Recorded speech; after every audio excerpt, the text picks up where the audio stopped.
think 91 reforms were the first step in that direction of having citizens of India enjoy more economic freedom. What I think is purpose of those reforms and what we need to do now, even after 25 years of those reforms, is to increase the degree of economic freedom the people of India enjoy.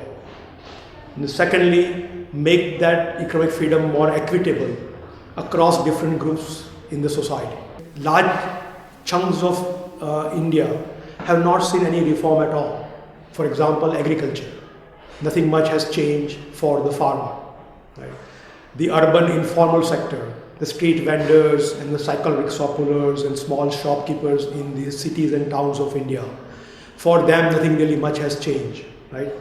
The tribals living in the forest department still has the pretty much monolithic control over the resources of the forest. So I think large population of India has not seen much of the benefits. So what I feel is that we achieved slightly higher degree of economic freedom through 91 reforms, but it wasn't uniform. My story of the life under License Raj is a life under artificial scarcity. My father wanted, after he graduated from college, wanted to buy a scooter. He paid the full amount of the price of the scooter up front and put his name on the waiting list. He waited for 8 years. In the meanwhile, he met my mother, got married.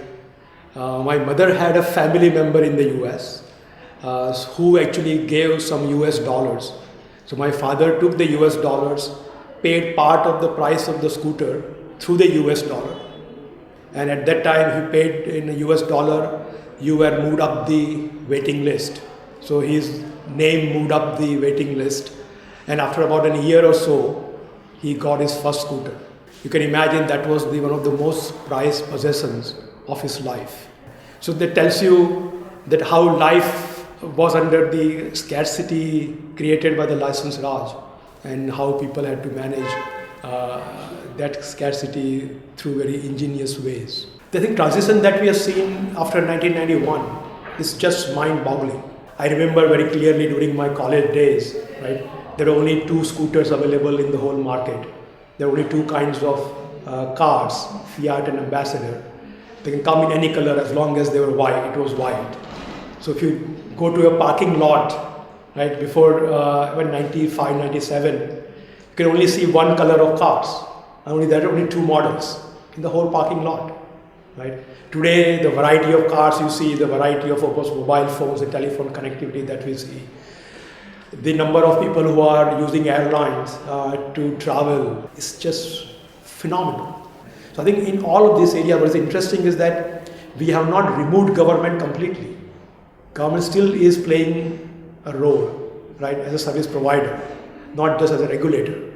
But just by opening the sectors to the private players, we have transformed those areas. I think that is a great lesson for us to learn for other areas of our society which need this kind of dramatic transformation. What I have in mind is education and healthcare. Right? If you can allow for-profit companies in education, right, you will see the similar kind of transformation happening in education landscape.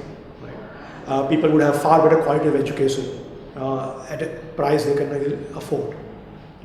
So I think all the benefits of competition that we see in airline, in banking, right, in insurance, in telecom, would be available to us even in the social sectors, in education, healthcare, water supply, public transport. Right?